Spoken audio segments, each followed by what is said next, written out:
Buenas noches, tengan todos ustedes. Vamos a empezar nuestro octavo programa de estos diálogos tributarios. Y el tema que vamos a trabajar hoy son las medidas tributarias para financiar el sistema de salud de pensiones una vez terminado la etapa del COVID-19, pero para eso tenemos que dar también un análisis sobre lo que está pasando. ¿Cuál es el tema de hoy, entonces, en concreto, especialmente para las personas que nos están viendo y que no son especialistas en la materia tributaria o laboral? Primera idea, la pandemia del COVID-19 y las medidas para enfrentarla, cierre de fronteras, la cuarentena social obligatoria que ya está desregulándose por fases en muchas partes del mundo, están mostrando realmente un problema serio de desarrollo económico a escala mundial. Esta situación, evidentemente, afecta más a los países en vías de desarrollo o en desarrollo, dado su mayor nivel de economía informal. Y por donde sea, tanto en los países desarrollados como en los países en vías de desarrollo, está tirando por tierra todos los esfuerzos de años de búsqueda de reducción de la pobreza y de la pobreza extrema, y está devolviendo a esas clases medias emergentes, producto de los últimos 20 o 25 años de economía global, las está devolviendo a una situación de pobreza y, por lo tanto, de precariedad y de desprotección. Además, la situación que estamos viviendo ha ocasionado un enorme problema ya en concreto en el mundo del empleo, y especialmente en lo que podríamos entender o habíamos entendido hasta ahora como trabajo decente. Y además ha puesto en evidencia los serios problemas de los sistemas nacionales de salud pública, sean estatales o privados. Por donde vayamos, el problema de la salud pública, de la salud común, está siendo visto como frágil. Y ha puesto además en riesgo los términos actuales del financiamiento de la jubilación de las personas en los años que vienen. En este escenario, que a mí me parece siempre tan trágico, conviene preguntarnos por el financiamiento de la seguridad social y de las pensiones. ¿Qué se está proponiendo y cuál es el papel del aspecto tributario en esto? Para este tema tan interesante y tan complejo, hemos invitado a un querido amigo que se llama Miguel Canessa. Él es peruano y está a medio caballo entre Europa y América Latina. Es profesor en la Universidad Católica, en la Pontificia Universidad Católica del Perú, pero además vive la mitad de su tiempo en Europa, y ahora por el confinamiento ya se ha quedado varios meses sin venir por el país. Él es abogado y además es sociólogo por la Universidad Católica y es doctor en Derecho por la Universidad Carlos III de Madrid. Es un gran investigador y consultor internacional en temas de políticas públicas vinculadas al empleo y a los programas de protección social y de jubilación. Yo he gozado con varios de sus textos y de sus reflexiones desde cuando era muy joven, porque le conocí yo en la Universidad Católica. Creo que él era jefe de práctica de Derecho Laboral o algo parecido, y yo era alumno que estaba entrando recién a la facultad. Así que tenemos una amistad de muchos años. Y querido Miguel, bienvenido a nuestro programa, y me gustaría escuchar tus palabras iniciales de presentación. ¿Cómo estás? Bueno, muchas gracias, Luis. Agradecerte por la invitación y por este medio tener un acercamiento a mi país, ¿no? Y agradecer también al Colegio de Contadores de la Libertad por permitirnos tener este espacio para conversar este tema tan álgido que a todos nos preocupa, sin duda, ¿no? Muchas gracias, Miguel, y de antemano te pido disculpas por la hora en que estás ahí. Estás 7 horas más adelantada que nosotros, y aprecio mucho tu esfuerzo para poder acompañarnos. Muy bien, ¿cuál va a ser el tema de los temas que vamos a trabajar, Miguel? Una especie de índice. Siempre le ponemos a nuestros invitados un índice para que ellos puedan ubicarse. Vamos a tener, como en otras ocasiones, 3 bloques de temas. El primero, Miguel, es el tema, quisiera que conversáramos como sobre la situación de la empresa y el trabajo durante la pandemia por COVID-19. 3 temas, si te parece bien, sugiero 3 temas. La situación global y las metas de empleo y de trabajo decente, cómo están las situaciones ahora. Luego conversar un poco sobre la situación en el Perú, esta crisis de empleo en una economía informal, además, que es mucho más dolorosa. Y finalmente, una pregunta. Terminaría esa sección con una pregunta que yo siempre me he hecho, que te la quiero hacer así a boca de jarro. Si es verdad que los costos laborales no salariales impiden el empleo en el futuro, ¿no? Ahí no voy a hacer mucho comentario, sino la pregunta, y voy a querer tu opinión. La segunda cuestión es conversar sobre la salud y la seguridad social en el tiempo COVID y en el futuro. y me gustaría tocar por lo pronto dos grandes bloques. La situación del gasto en salud, cómo estamos en el Perú. Yo siento que hay un magro resultado a la luz de lo que estamos viendo en la pandemia, pero para los que nos ven y no son peruanos, me parece, y por lo que he conversado en estos últimos días con varias personas de otros países, el sistema es más, la idea es más o menos la misma. Por lo tanto, a pesar de que nuestro público en este segundo momento va a ser el peruano, sin embargo vamos a intentar abarcar un poco la cuestión de América Latina. Y luego la situación de la seguridad social en el mundo y en el Perú. ¿Cuál va a ser el panorama de este tema, Miguel? Me gustaría mucho tu impresión. El tercer gran bloque son las pensiones y otra vez el futuro post-COVID, pero antes el COVID, ¿no? Los modelos existentes de regímenes de pensiones, el futuro del financiamiento de las pensiones. Vamos a continuar con el modelo actual o los modelos. Y luego me gustaría conversar contigo el análisis de los proyectos existentes en el Perú. O sea, cómo está afrontando este Congreso la crisis del problema pensionario. Muy bien, es un largo tiempo. Espero que, como en otras ocasiones, nos alcance para abordarlos todos, pero ya saben, como esto es un trajín, podemos avanzar varias cosas, Miguel, y si no nos alcanza el tiempo, te tendré que invitar en otro momento para continuar con esta conversación. Muy bien, pero antes de darle el inicio a esta parte, quería comentarles algo a ustedes, amigos. Es que hay mucha interacción, las personas que ven el programa nos comentan, me preguntan, y una dama muy asidua al programa, pero que además no es especialista en temas tributarios y laborales, pero que le viene bien este programa y lo goza mucho, me envió la idea de por qué no presentamos un video un poco para inspirar al invitado y a las personas a título de provocación. Y ella misma me dio el video, entonces yo quisiera, Miguel, si nos tomamos 3 minutos para escuchar el video, a ver, a manera de provocación. El grupo de quien estamos tomando el video es un grupo peruano, y se llama Laguna Pai, y está teniendo hace muchos años que tocan, pero han preparado un video en cuarentena, así que lo vamos a pasar en este momento. Entonces, escuchemos el video, por favor. O miremoslo también.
soberbia y un descaro que envuelve a toda la humanidad, que pasa por los ríos, ya no llegan al mar, que pasa por los niños, ya no saben jugar, y de nuevo vamos a intentar, si no lo hacemos, volvemos a tratar. Y de nuevo vamos a intentar, si no lo hacemos, volvemos a tratar.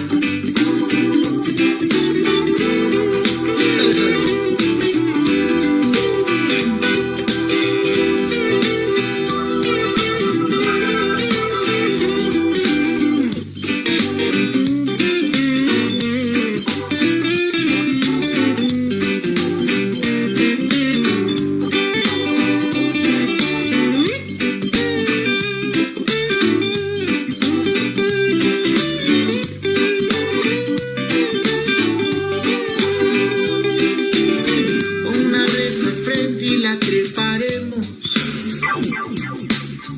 con una pared y la tumbaremos, y al otro lado está nuestro sueño, y al otro lado está nuestra libertad. Y de nuevo vamos a intentar, si no lo hacemos, volvemos a tratar.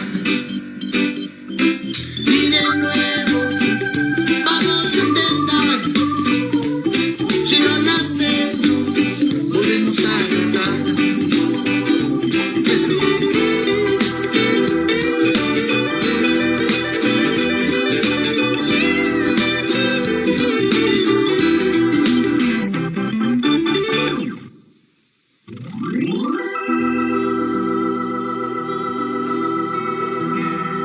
Quédense en casa, gente, juntos vamos a pasar esto. Todo va a pasar, vamos a estar bien.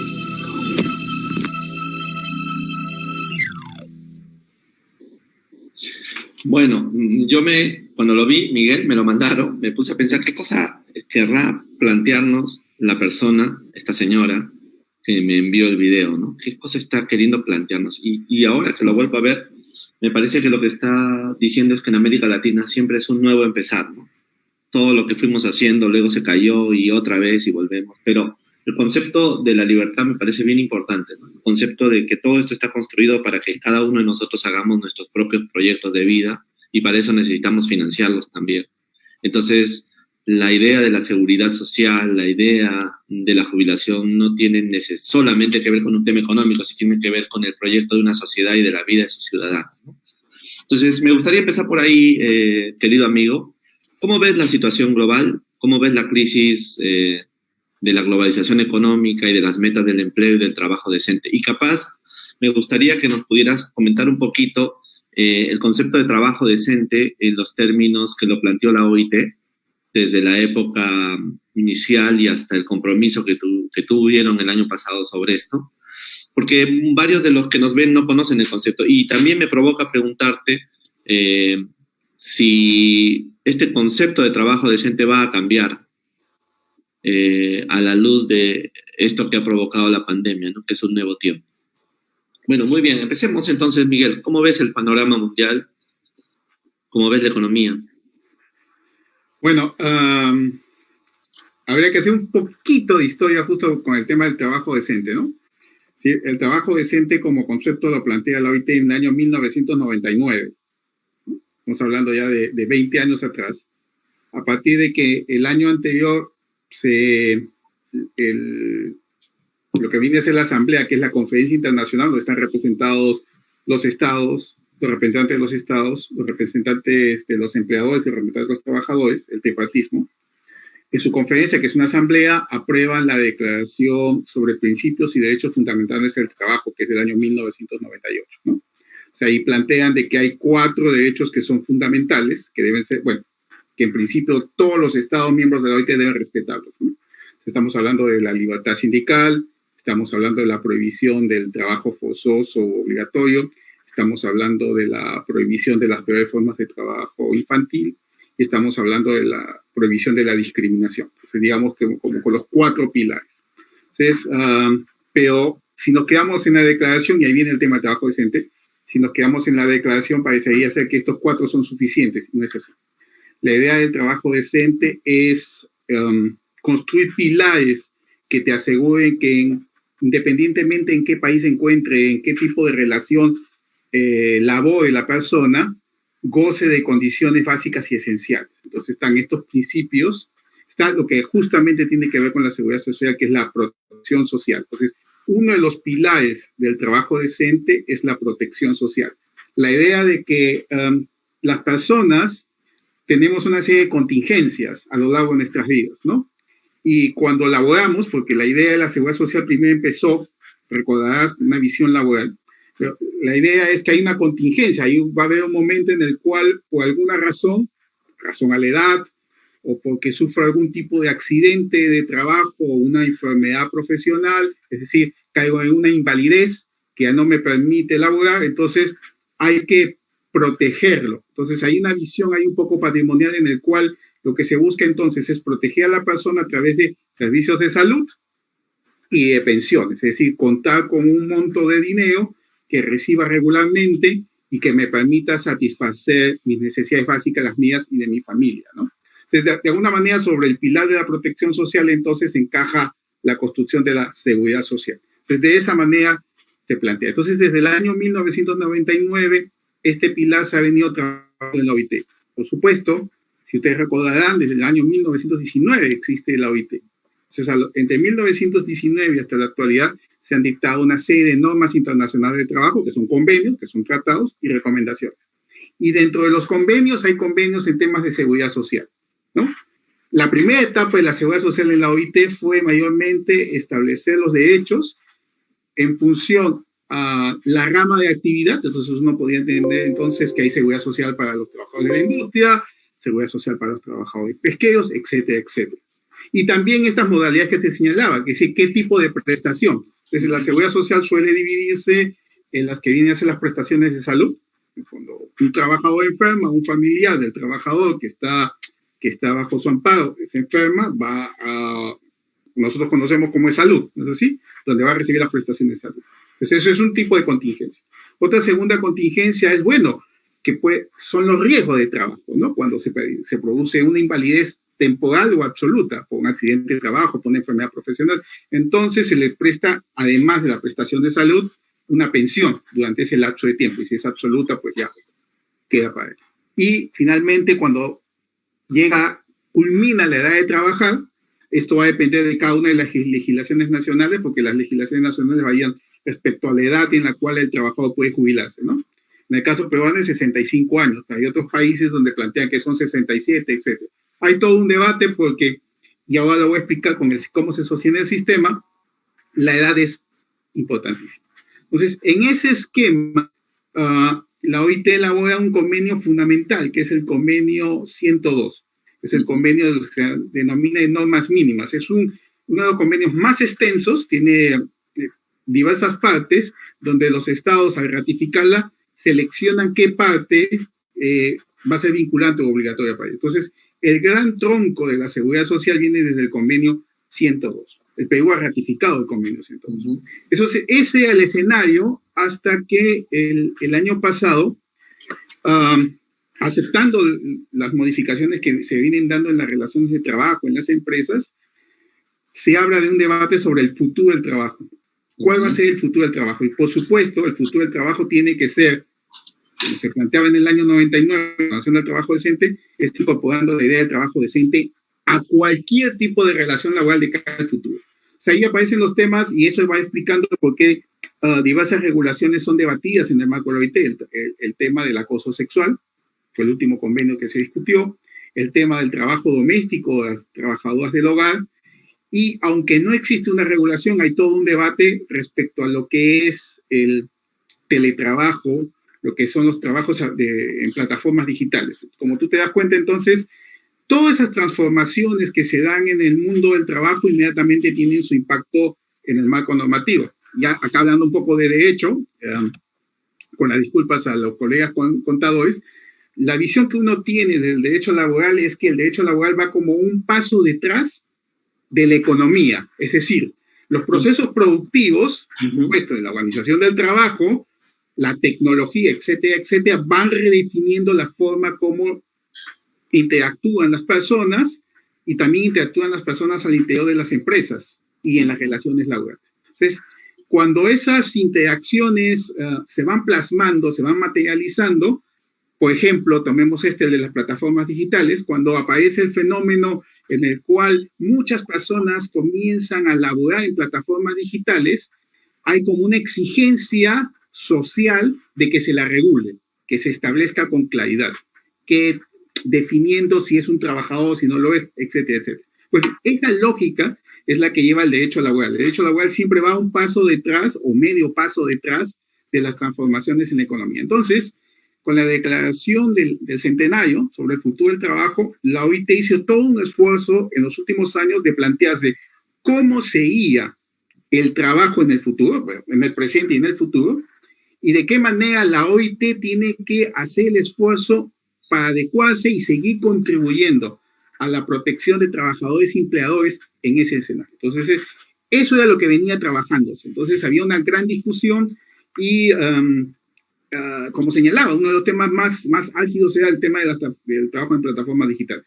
Todo esto se quebró, como ha quebrado al mundo, porque la pandemia quebró ese escenario. Por supuesto, la OIT se ha pronunciado sobre el tema y plantea, y es una muy bonita reflexión que hace Gary Ryder, que es el director de la OIT, y dice, no podemos plantearnos el mundo del trabajo post-COVID-19 sobre la base de lo que teníamos antes. Es decir, la idea no es regresar a la situación previa, porque la situación previa no era buena, y ahora vamos a dar cifra por qué, ¿no? La idea es al contrario, aprovechar lo que estamos sufriendo de forma tal que cuando salgamos vayamos en el camino, ¿no?, hacia verdaderamente materializar un trabajo decente en todas las relaciones laborales. Y un ejemplo de la posibilidad de ser positivo en ese esquema lo estamos viendo en la Unión Europea. Y disculpa si me tomo un tiempo, pero me parece importante. Por favor, adelante. Como todos sabemos, estamos enfrentando no solo la pandemia, sino previamente estamos sufriendo el cambio climático, con el impacto que esto supone para la economía y para el mundo del trabajo. Entonces, cuando todos los países, la gran mayoría de los países, ponen en coma su economía, si desactivan su economía a través de la cuarentena, lo que hacen es, imaginemos como andando con un vehículo, yo apago el auto, ¿no? Apago el motor, para que pase, digamos, el momento difícil y luego volver a encender el motor. Pues bien, en esa coyuntura la Comisión Europea, que había venido trabajando, le propone a los gobiernos, este es el momento que debemos aprovechar. Sí, se nos ha derrumbado la economía, perfecto, pero debemos salir hacia una economía verde, a una economía sostenible. Es decir, el esfuerzo que vamos a hacer para reactivar la economía debe estar conducida ¿a qué? A una economía verde, a una economía sostenible. Entonces, no vamos a hacer nuestro esfuerzo para reactivar una economía, por ejemplo, el del carbón, que lo que hace es empeorar la situación medioambiental. No, debemos centrarnos nuestros esfuerzos en aquella energía renovable y que es armoniosa con el medio ambiente. Entonces, esa es la política que se está planteando la Comisión Europea y se los propone. Es muy ambicioso. Eso supone, por supuesto, chocar con muchos intereses al interior de la propia Unión Europea. Pero eso habla de ver que en una coyuntura tan difícil como esta, podemos plantearnos una visión positiva y armoniosa. Lamentablemente, yo no veo que ese problema se discute en el país. De repente puede uno comprender, dada la dinámica que se sufre en el Perú día a día, pero creo que ahí hay un gran déficit que tenemos. Es decir, no estamos mirándonos en perspectiva cómo el Perú debe salir de la crisis, hacia dónde debemos ir.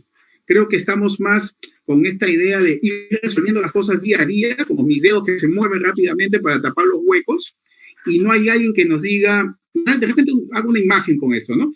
Nosotros tenemos una pared y comienza a grietarse y comienza a caer el agua. Entonces lo que hacemos es poner nuestros dedos, nuestras manos, nuestros pies para tapar los huecos, ¿no?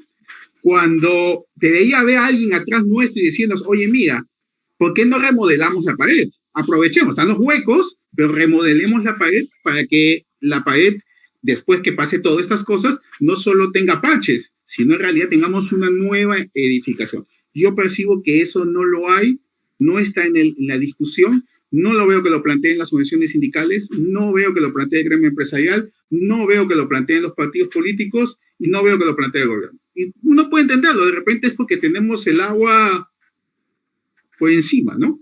Pero es penoso. Nos estamos ahogando.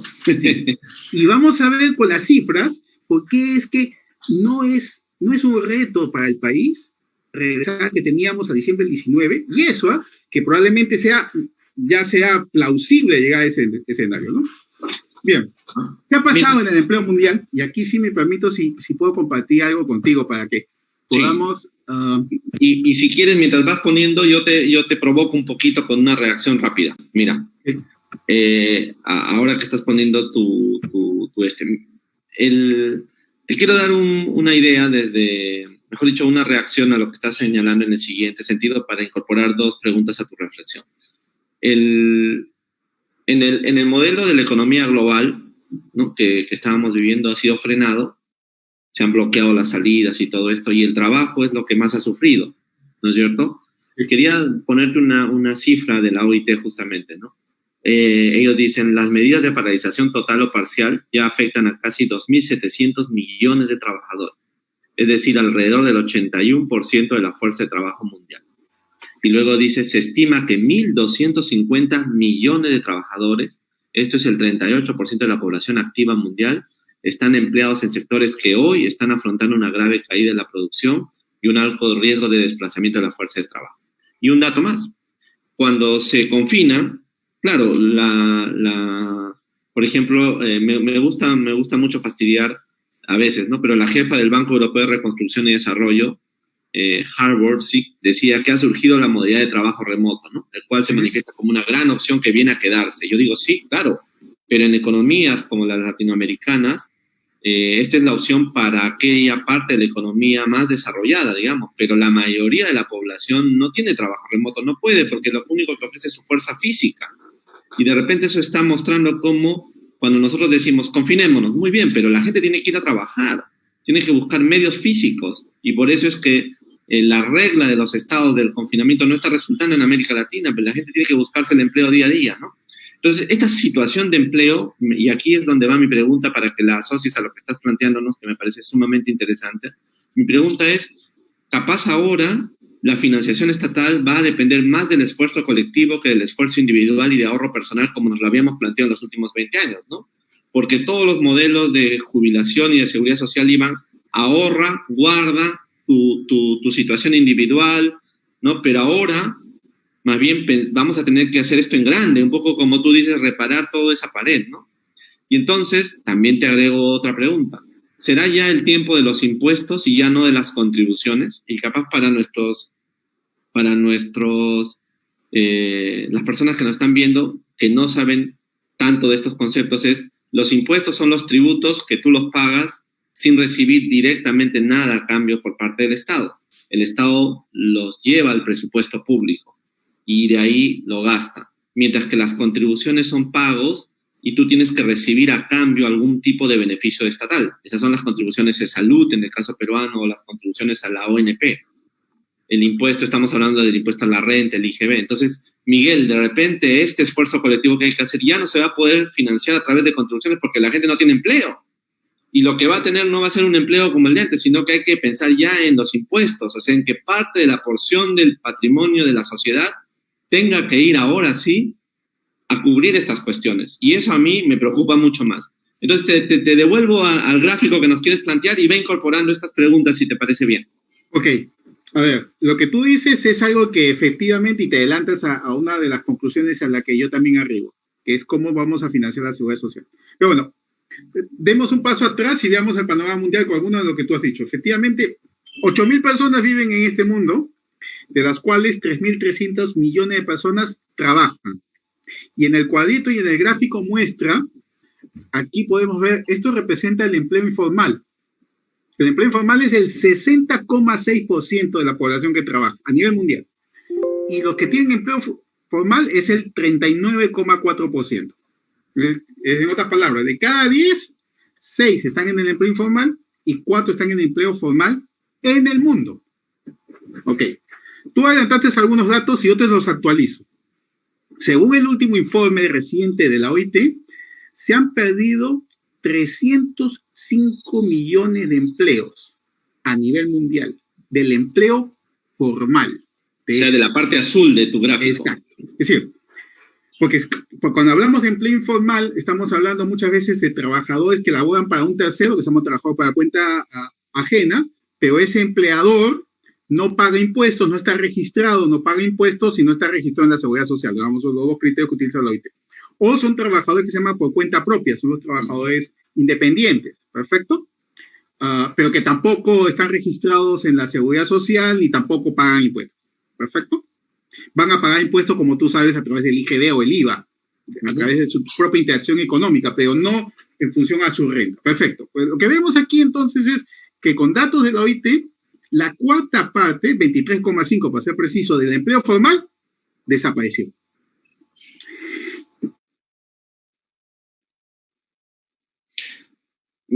Eso es, o sea, de desaparecer 1.600 millones. Es decir, el 80% del empleo informal en este momento en el mundo puede desaparecer. Fíjate la dimensión de lo que hablamos. 80% del empleo informal. El 80% del empleo, 1.600 millones de personas.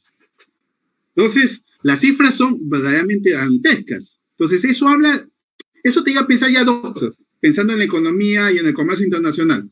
Ok, el Perú se va a reactivar, va a exportar, pero nadie nos asegura que el mercado internacional que existía hace unos meses existe ahora. ¿Perfecto? Porque, vamos, China ya ha dado el ejemplo, a pesar del rebrote que han tenido en Pekín, China ha dicho que sí, vamos a seguir importando mercancías, pero nos vamos a centrar no tanto en nuestra economía exportadora, sino en nuestra economía de mercado interno. Claro, ellos son más de 1.000 millones de personas. Ok, entonces, esto te habla de la dimensión de lo que está pasando en el mundo. ¿Ok? Ahora, pasemos a lo que pasa en el Perú. ¿Ok? Este dato es la evolución del Producto Interno Bruto en nuestro país. ¿Ok? Si tú te das cuenta, va de 2000 al 2019. Y uno puede periodizarlo para darse cuenta en qué momento estuvimos bien y en qué momento ya no estábamos tan bien. Entonces, bueno, las grandes cifras se producen en este ciclo, ¿no? Entre el año 2005 y llamémosle hasta el año 2013. Estamos hablando del gobierno de Toledo, gran parte del gobierno de Alan García y el principio del gobierno de Humala. Ese es el periodo que se conoce como el boom económico en el Perú. La gran caída, que es este número del año 2009, que crecimos 1%, recordarás, fue la crisis financiera del año 2008. Claro, la caída de las bolsas en el mundo. Efectivamente. Entonces, ahí Perú tuvo una ventaja, no lo muestro aquí, pero tuvo una ventaja y por eso salimos rápidamente. ¿Cuál fue? Primero, y esa es una variable que atraviesa toda la década desde este siglo, es que el Perú tiene sus indicadores macroeconómicos estables, es decir, baja inflación, nuestra deuda pública es baja, ¿así? Tenemos acceso al crédito. Entonces, de alguna manera, los indicadores macroeconómicos, aprendimos la lección de los 80 y los 90, ¿no? Entonces, teníamos una economía estable. Y nuestra bolsa exportadora, los productos que nosotros exportábamos, antes pues, exportábamos mayormente hacia Estados Unidos. Nos diversificamos y hubo un gran comprador durante esta época, que es China. Entonces, el crecimiento, el boom económico, en mi opinión, bueno, los economistas lo dicen también, es el equilibrio macroeconómico, pudimos aprovechar, y el crecimiento de China. Entonces, y tú recordarás, la crisis financiera se produce primero en Estados Unidos y luego se expande hacia Europa. ¿Es así? China no sufrió tanto, sufrió, pero no sufrió tanto. Entonces, como nosotros estábamos enganchados a la economía china, más que a la norteamericana, a diferencia de México y Centroamérica, nosotros fuimos salir más rápido, fuimos rebotar. Así ¿entiendes? es. ¿Ok? Sí. En cambio, México y Centroamérica se hundieron más. Tuvo más tiempo, les tomó mucho más tiempo a ellos volver a recuperarse. ¿Por qué? Porque estaban en función al mercado norteamericano. Ok, hoy, 2020, seguimos en la misma situación. Nuestra economía exportadora está más vinculada hacia China, pero también la economía agroexportadora hacia el mercado norteamericano y hacia el mercado europeo. Con lo cual, entonces, lo que ocurra en China, Estados Unidos y la Unión Europea va a ser clave para nuestra economía exportadora. Y ya señalaba que China ha visto que se va a centrar más en su mercado interno, dada la crisis que se da a nivel mundial. Pero el otro dato que quiero mostrar con esta evolución es, este fue el gran periodo del boom económico en nuestro país. Preguntémonos si efectivamente lo aprovechamos o no. Y aprovecharlo significa, por supuesto, haber implementado las políticas públicas que generasen más empleo, mejor salud, mejor educación, mejor justicia, mejor seguridad, etc. ¿Perfecto? Bien. Y bueno, ya vimos, estos últimos años ya no fueron tan buenos. Todo lo que viene a ser el final del gobierno de Humala, Kuczynski y Vizcarra. ¿Perfecto? Este es un cuadro que va de empleo formal e informal en el Perú de 2007 a 2015. ¿Sí? Lo que vimos a nivel mundial, ahora lo vamos a ver a nivel nacional y después tenemos una cifra más precisa sobre...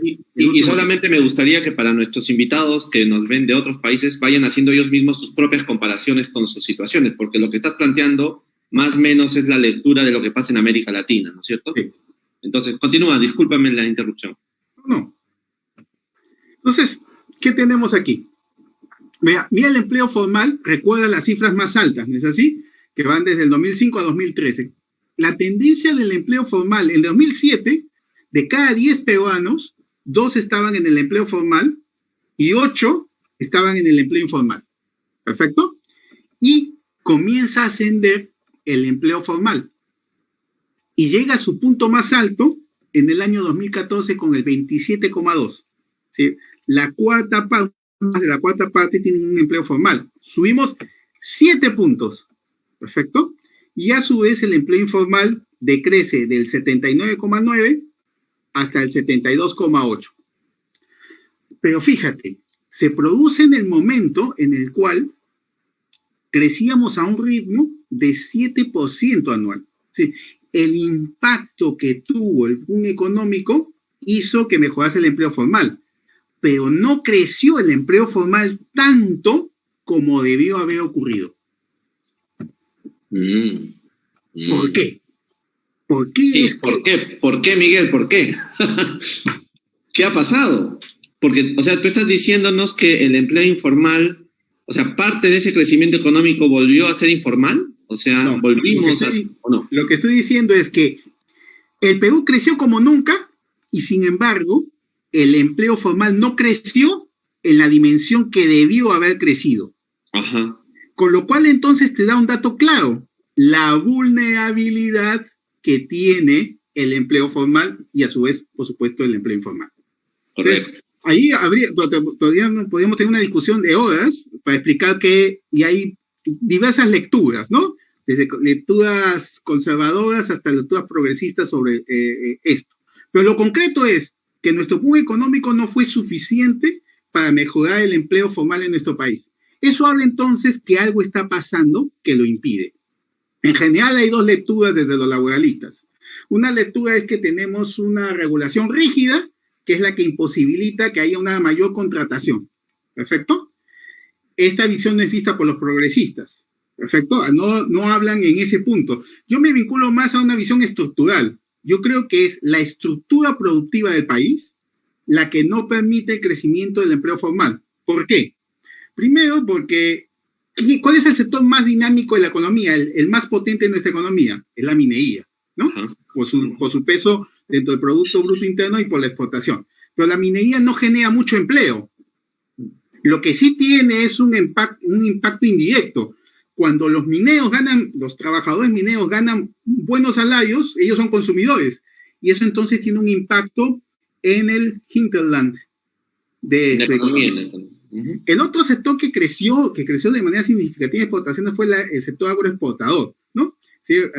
Todo lo que son las grandes producciones de lo que nosotros conocíamos en la época de la oligarquía, ¿no es así? Lambayeque, La Libertad, Piura, Ica especialmente, ¿no? Ahí están asentados. Pues bien, ellos también tienen un impacto. Y ahí sí, a diferencia de la minería, sí tienes una mano de obra más masificada. Perfecto. Y recordás que hubo épocas en que se decía que había pleno empleo en Ica. Sí. Bien. Bien, pero en lo que es la manufactura, en lo que es el comercio, en lo que es el sector servicios, la situación no era lo mismo. Ok, ahí habría que matizar. Entonces, desde la posición que yo manejo, la estructura productiva no genera el empleo, la demanda, ¿no es así?, con la oferta existente. Con los miles de peruanos que cada año entran al mercado de trabajo, se encuentran en una situación que no hay empleo. No es que el contrato se lo impida, ¿me explico? Es que no hay empleo por el tipo de economía que tenemos, por la propia estructura productiva. Esa es la lectura que yo tengo. Entonces, si tú quieres generar empleo formal, en realidad el tema no es un tema jurídico, laboral, es un tema económico. Entonces, es una política desde el Estado para mejorar la estructura productiva. En el gobierno de Humala hubo un esfuerzo. No sé si recordarás al ministro de la Producción, Piero Gessi, que ahora todavía está en el escenario porque está comentando lo que viene pasando en la pandemia. Sí, entonces, sí. Tiene su instituto además, ¿no? Gessi hizo una propuesta, escribió un libro con Gallardo, no sé si te acuerdas, que se llamaba, ya lo tengo, ¿qué se puede hacer con el Perú? ¿No? Entonces, Gessi toma algo que yo recuerdo muy bien, porque como tú has señalado, casi el mayor tiempo estoy en Lima, ¿no? Tú sabes que las reuniones anuales del CADE, ¿no?, que es el gran evento empresarial, se invita a expertos. Entonces, en el año 2009 invitaron a Michael Porter y en el 2010 invitaron a Dani Rodríguez. En pleno boom económico, como hemos visto, ¿eh? Entonces, los peruanos nos mirábamos al ombligo, decíamos, estamos creciendo, vamos camino al desarrollo, somos candidatos para entrar a la OECD, etcétera, etcétera. Y Porter y Rodríguez dijeron, tengan cuidado, ustedes tienen una serie de debilidades en su economía. Su economía es exportadora, es cierto, pero de materias primas, y no hay un encadenamiento por el resto de la economía. Y además, ustedes tienen una economía exportadora muy restringida, son muy dependientes de los precios del cobre, de la plata. Entonces, es lo que planteaban era llamarnos la atención de la fragilidad de nuestro desarrollo económico. Y nos planteaba retos, ¿qué podemos hacer frente a él? ¿Ok? Entonces, el libro de Gessi Gallardo, como anécdota, que elabora, que es publicado por la Pacífico y por la Católica, ahí pone blanco sobre negro sobre las debilidades de la economía peruana. Parece ser, dice la anécdota, que alguien leyó el libro y se lo mencionaba a Nadine Heredia, y Nadine Heredia lo invitó a ser ministro de la producción y a Gallardo a ser ministro de transporte y comunicación. Bueno, eso ya es leyenda urbana o no. Bueno, lo cierto es que Gessi sí comenzó a implementar y a ampliar lo que se llama la canasta exportadora. A tal grado de éxito que el Banco Mundial, al ver el fenómeno que ocurría en el Perú, mandó un equipo para saber cómo lo habían hecho desde el Ministerio de Producción peruana para replicarlo en otros lugares del mundo. Yo discrepo en muchos aspectos con Gessi, me parece excesivamente liberal, pero independientemente de eso, tengo un respeto cuando alguien implementa una política. Perfecto. Kuczynski, además que tiene éxito. Sí. Kuczynski, y el que hay ministro de la Producción, destruyó ese fenómeno. Desde el Ministerio de la Producción barrieron con toda esa política. Lamentablemente con el apoyo de la CONFIEP. La CONFIEP era muy crítica a esa política que había señalado Gessi. Bueno, lo que yo trato de decirte es, con este cuadro, es que el Perú perdió una vez más la oportunidad de engancharnos hacia el desarrollo. Y cuando vemos las cifras de la caída del Producto Bruto Interno, es el fiel reflejo de eso.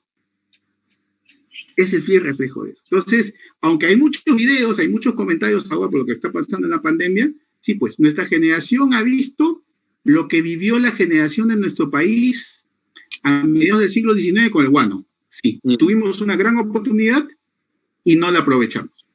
Bien, y entonces, Miguel, esto lleva a... perdón, y querías hablar del perfil del trabajador, pero un poco para reaccionar también. Esto con lo que hemos estado conversando nos lleva a nosotros, y creo que a los otros países de América Latina, a plantearse un nuevo pacto refundacional e institucional, donde pongan sobre el tapete ciertos elementos para hacer políticas públicas, digamos, consensuadas entre los distintos actores y sectores, ¿no? Creo que ha llegado ese tiempo, porque ya no bastan las medidas emotivistas a partir de lo que ocurre en el sector externo a los países, sino que es necesario una reflexión interna sobre el sentido de nuestra propia vida ciudadana y el rol del Estado y de la empresa también, ¿no? Entiendo que por ahí estás queriendo plantearnos tú la cuestión. Estamos ante... Sí, te digo, va para más largo. Lo que pasa es de que ahora, tratando de materializar cuál es el perfil de ese trabajador de la economía informal, lo que tenemos es que el 86% trabaja en microempresas, ¿sí? De ellos, el 86,5% son jóvenes y el 83,8% son trabajadores independientes. Entonces, ese es el perfil del trabajador de la economía informal. Entonces, cualquier política que se plantee sobre la economía informal tiene que tener ese elemento. Y es importante este dato de que son trabajadores independientes. Lo que nos está diciendo entonces que la mayoría de los trabajadores de la economía informal son trabajadores por cuenta propia, no son trabajadores por cuenta ajena. Entonces, cualquier medida que busque mejorar a la microempresa tiene un impacto en el empleo, pero nos estamos olvidando de que la gran mayoría son trabajadores independientes. Por supuesto, puede haber simulaciones también. Por ejemplo, hemos visto últimamente en los videos en Lima a miles de personas que han salido a las calles, han tomado las calles, las plazas, etcétera, etcétera. Y muchos de ellos probablemente eran trabajadores formales, ¿no? O eran trabajadores de la economía informal previo a la pandemia. Y ellos no son los productores de las prendas de vestir. Entonces hay alguien que está detrás que les entrega las prendas de vestir para que ellos lo vendan. ¿No es así? Entonces ahí uno puede discutirse qué tipo de relación en términos jurídicos laborales. Pero bueno, eso ya pasaría lo que queremos trabajar. Ahora, entonces, ¿cuál es la situación del empleo ahora? Entonces, si tú te das cuenta, como muestra aquí la cifra, ya es 2018, ¿no? Tenemos que la P ocupada son 16 millones, que es todas las personas que en el Perú trabajan, independientemente qué tipo de trabajo tengan. El empleo formal son 4 millones y el empleo informal son 12 millones. ¿Esto qué significa? Que el 72% trabaja en el empleo informal y 20 y tantos % trabaja en el empleo formal, ¿no? Entonces, eso nos marca las pautas de que en el 2018 se ha asentado aún más lo que habíamos visto en las últimas cifras del periodo. El otro dato importante, el empleo informal estable son 1/3 de ellos y temporales son 2/3. Entonces, ¿qué podemos decir? Antes de la pandemia, de los 10 peruanos que trabajaban, 7 trabajaban en la economía informal y 3 trabajaban en la economía formal. Y de estos 3 que trabajaban en la economía formal, 2 tenían contratos a tiempo temporal, es decir, contratos a plazo fijo, y solo 1 tenía contrato a tiempo indeterminado. Ese es el panorama que teníamos antes de la pandemia. Entonces, comparamos las cifras que vimos al principio del empleo mundial, el Perú está por encima de ese promedio, porque vimos que el 60% estaba en el empleo informal, en el Perú es el 72%. No necesito ser muy inteligente, y creo que lo piensan todos, que con esta crisis el empleo informal va a crecer más. Pero ahí hay un dato importantísimo que yo subrayo. Antes de la crisis de la pandemia, el empleo informal ya estaba saturado. ¿Y por qué es que estaba saturado? Porque había una caída significativa de los ingresos de los trabajadores de la economía informal. ¿Provocado por qué? Bueno, por la propia reducción de crecimiento económico, pero especialmente por la llegada de 800.000 venezolanos a nuestro país, que se insertaron mayormente en el empleo informal. Entonces, el post-COVID, es decir, cuando ahora que estamos levantando, ya tenemos un empleo informal saturado previamente. Entonces, no va a haber trabajo tampoco en el empleo informal. Y los ingresos del empleo informal van a caer mucho más de lo que ya habían caído a diciembre del año 2019. Entonces, el panorama en el Perú, con esas cifras, demuestra que las cosas no van nada bien. Entonces, el INEGI esta semana ha sacado el impacto de lo que ha ocurrido en Lima metropolitana. Todavía no lo ha hecho a nivel nacional. ¿Qué es lo que ha encontrado? Que se ha perdido de todas las personas que trabajan en Lima metropolitana, se ha perdido casi mitad del empleo. Es decir, 2.318.300 personas en Lima han perdido su empleo. Ahí hay de empleo informal y de empleo formal. Y luego lo han dividido por el tamaño de empresa, es decir, los que tienen por cuenta ajena. ¿Y qué nos dice? Que las empresas de 1 a 10, donde están las microempresas y las pequeñas empresas, el 58.6 ha disminuido. Es decir, 1.656.000 han perdido sus puestos de trabajo.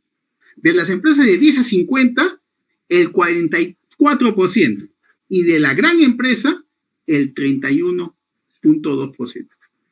Esa es la situación hoy en Lima Metropolitana. Las cifras suelen ser, aunque parezca irónico o contradictorio, suelen ser un poco mejor cuando se ve en la economía nacional, aunque el impacto en el norte y en la selva ha sido fuertísimo, ¿no? Claro, exactamente. Entonces sí. Este es el panorama actual del empleo en nuestro país. Y hay unas cifras de cuántas empresas vienen desapareciendo día a día y bueno, todo ello. Entonces tú me dices que estamos ante una catástrofe de empleabilidad en el mundo, estamos ante una super catástrofe de empleabilidad en América Latina y estamos en una super catástrofe de empleabilidad en el Perú. Sí. La razón no solamente es el COVID, es el último elemento que ha hecho que el dique aparezca, que la razón tiene que ver con la manera como estamos aprovechando en términos estructurales los vaivenes de la economía del mundo desarrollado. Pero entiendo que en Europa ocurre lo mismo también. Entonces, si este es el panorama, la reconstrucción institucional de los países en el primer mundo o en nuestros países también, no se va a basar en el comienzo por lo menos, y pensando en la salud y en la seguridad, no se va a basar en la propia iniciativa de trabajo, porque si vamos a dejarlo a que el mundo informal construya sus redes de seguridad social y sus redes de jubilación, entonces vamos a volver a una situación mucho previa al inicio del capitalismo incluso. Lo que necesitamos es un sistema estructural, digamos así, donde entendamos que la cuota de sacrificio va a tener que salir de lugares distintos, a mi tesis, ¿no? Lugares distintos a la propia contribución. Y entonces ahí voy a la tercera pregunta de nuestra primera parte de la conversación. ¿Los costos laborales no salariales impiden el empleo? O sea, visto aquí ya estamos hablando de otro tema, ¿no es cierto? Estamos ya en otro momento. No, a ver, sí, es cierto lo que dices. Digamos, cuando hablamos de... Hay costos laborales salariales, el ingreso de los trabajadores, ¿perfecto? Y costos laborales no salariales son aquellos que están dentro del empleo, pero no están vinculados directamente al empleo, al salario en sí, aunque hay una relación indirecta. Yo he adoptado el criterio de Francisco Verdeo, un estupendo economista laboral peruano que lamentablemente falleció, que él lo distinguía a partir de la libre disposición o no. Entonces, esto me lleva entonces que vayamos a otro cuadrito que nos puede servir para ver cuán cierto es esto de los costos laborales no salariales, ¿no? Y claro, primero, toda la estadística que existe, en realidad, es una estadística que ha quedado desactualizada, ¿no? Porque nos encontramos ahora con que las cifras van a cambiar notablemente en el año 2020, con estas cifras que he mostrado simplemente, que es el INEI, lo que ha pasado en el empleo en Lima, ya podemos tener una idea. Pero yo quiero retroceder a esto del costo laboral no salarial porque, aunque nos quedemos no con tanto tiempo como esperaría, pero me gustaría que pudiéramos verlo. Sé que las cifras aparecen un poco pequeñas, ¿no? Pero, sí, pero se ven. Ok. Entonces, cuando hablamos de costos laborales no salariales, en este caso estamos hablando de las prestaciones de salud. Acá dice IPS, que es el Instituto Peruano de Seguridad Social, porque lo que vamos a medir es antes de la reforma. La reforma se da, como ustedes recordarán, se da la reforma en la época de Fujimori, ¿no? Sí, correcto. Justo en la época dictatorial, ¿no? Es cuando se forman los sistemas privados de fondos de pensiones. Pues bien, entonces lo que teníamos... Yo tengo una opinión muy desfavorable a ese momento de la historia, pero ya eso es meternos en otro tema. Pero esto va a explicar qué fue y por qué los costos laborales no salariales crecieron. Entonces, antes de la reforma, pues los trabajadores que están aquí contribuían dentro de los costos laborales no salariales con un 15% y los empleadores con un 20,5%.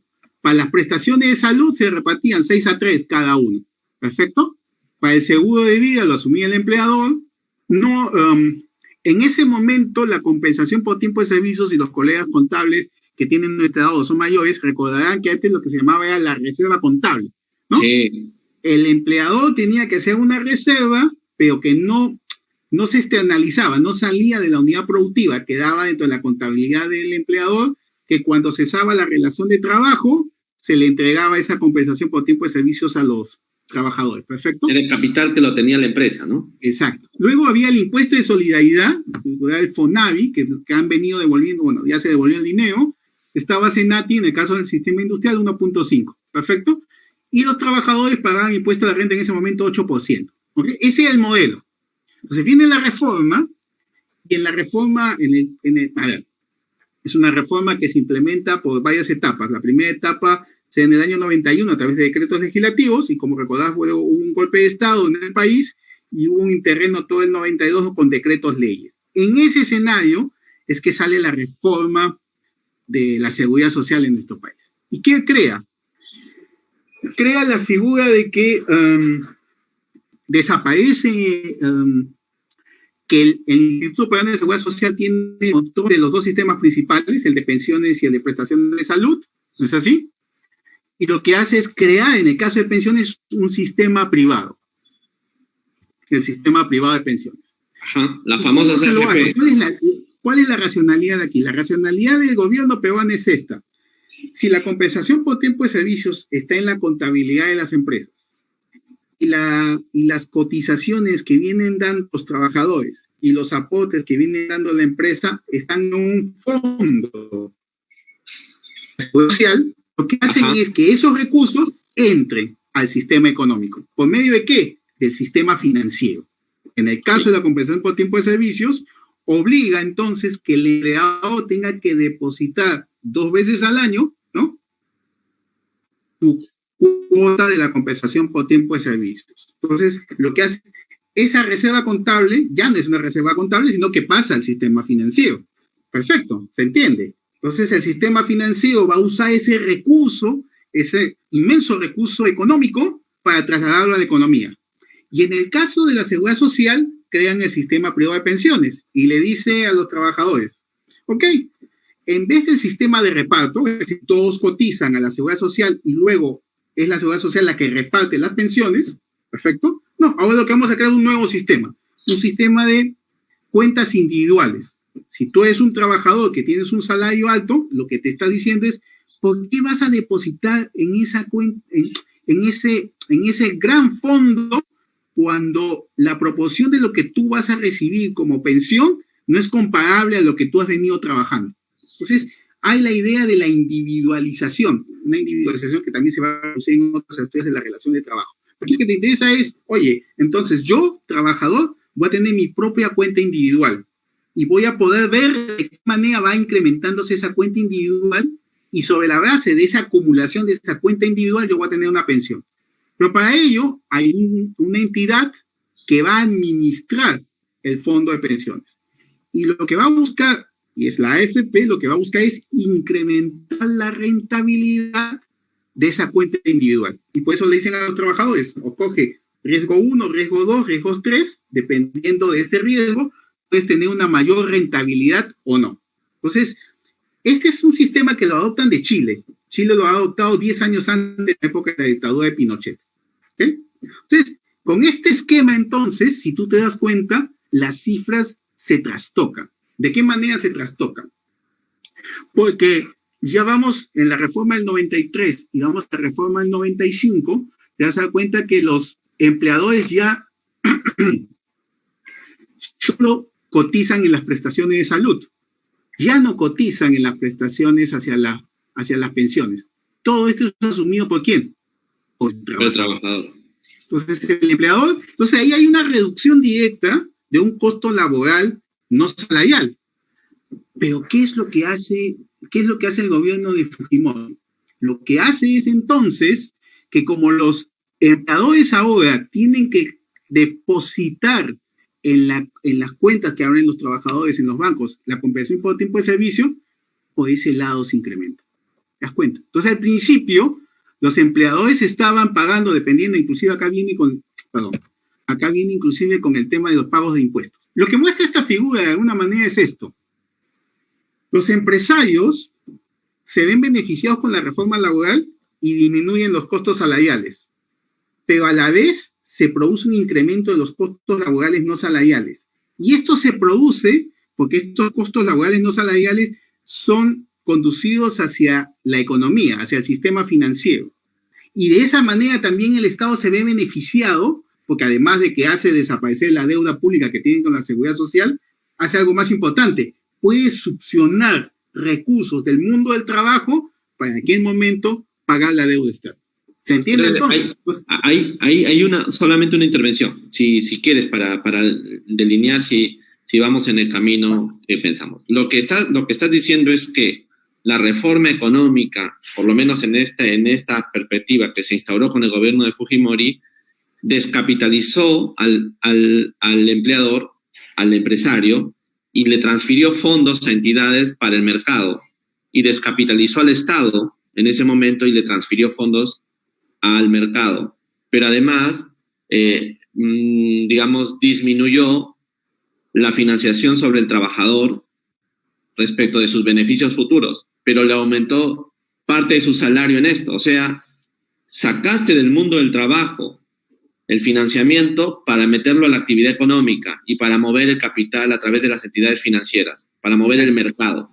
O sea, volviste el mercado dependiente de la fuerza laboral y empresarial del mundo del trabajo. Más o menos lo que tú has dicho resumido de esta manera. Lo que hizo el gobierno de Fujimori fue solucionar el problema del Estado. El déficit público, todos esos elementos, los resolvió. Porque entonces la deuda pública con la Seguridad Social se hizo humo. Recuerda que el gran deudor antes era la Seguridad Social, porque el propio gobierno controlaba la Seguridad Social. Claro, entonces, lo que hizo fue, si yo reduzco los salarios, mejor, sin duda, en ese reducir los salarios, mejor disminuyo los costos productivos. Y de alguna manera el empresario va a poder vender su producto a un mejor precio y va a incrementar sus utilidades. ¿Perfecto? Entonces, el empresario peruano dijo, perfecto, todo lo que es la disminución de estabilidad laboral, etcétera, etcétera, etcétera, lo que significó fue un incremento de sus ingresos, de sus utilidades. Perfecto.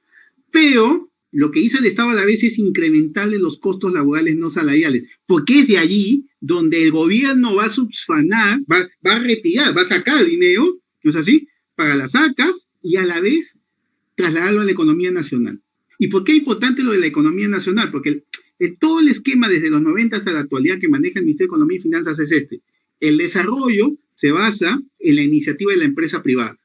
El rol del Estado es generar el escenario, el mercado, en este caso, que le permita a esa empresa privada desarrollarse, incrementarse, acumular capital, reinvertir.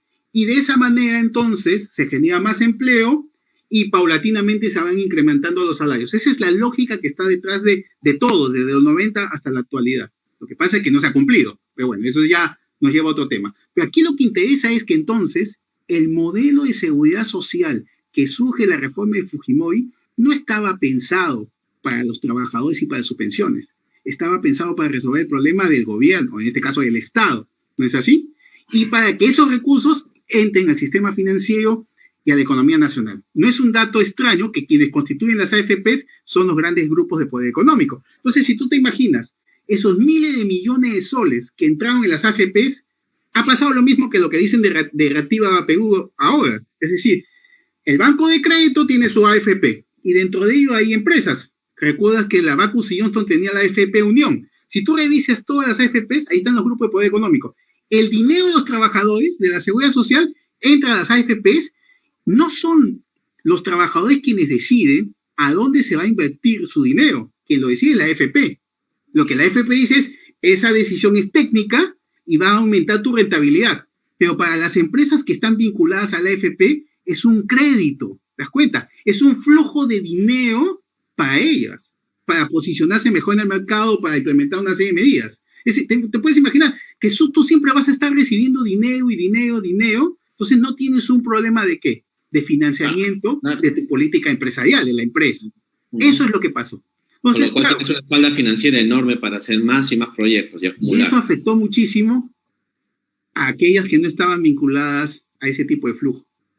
O sea, en algún sentido, el modelo hizo desarrollar cierto tipo de empresas también. No, sí, y viene desde la Seguridad Social. No estamos hablando de otra política que tú conoces, política tributaria, etc. Sí. Pensemos solamente en...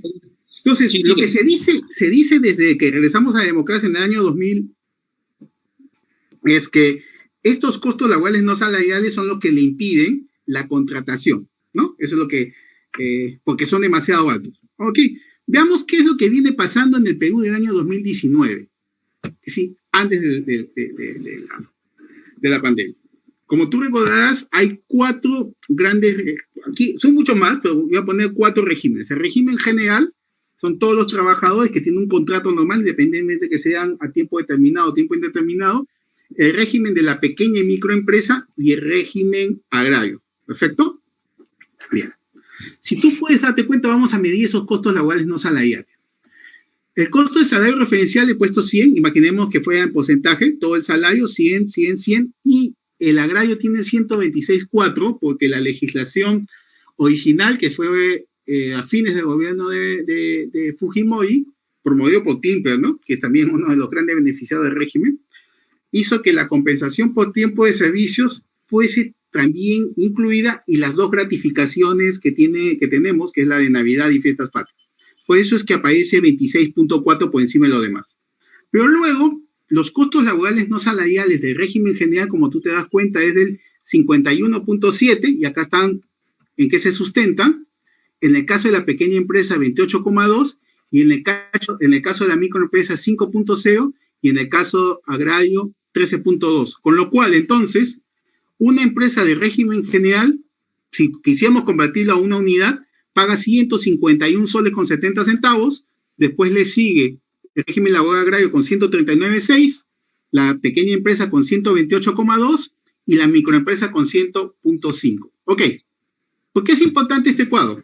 Porque la idea sería entonces que con la dación de la ley de MIPES, dado que el monto es tan bajo de la microempresa, es todo un incentivo para que la microempresa se formalice, ¿no? Esa es la idea.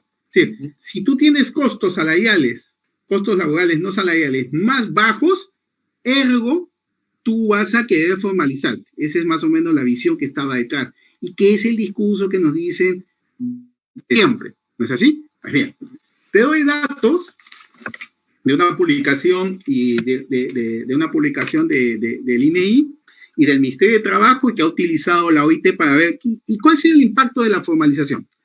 Resulta que habían en nuestro país 775.000 microempresas, ¿perfecto? De las cuales formales son 56.775 y son informales 718.425. Con la política de formalización, solo se formalizaron el 7,3% de las microempresas.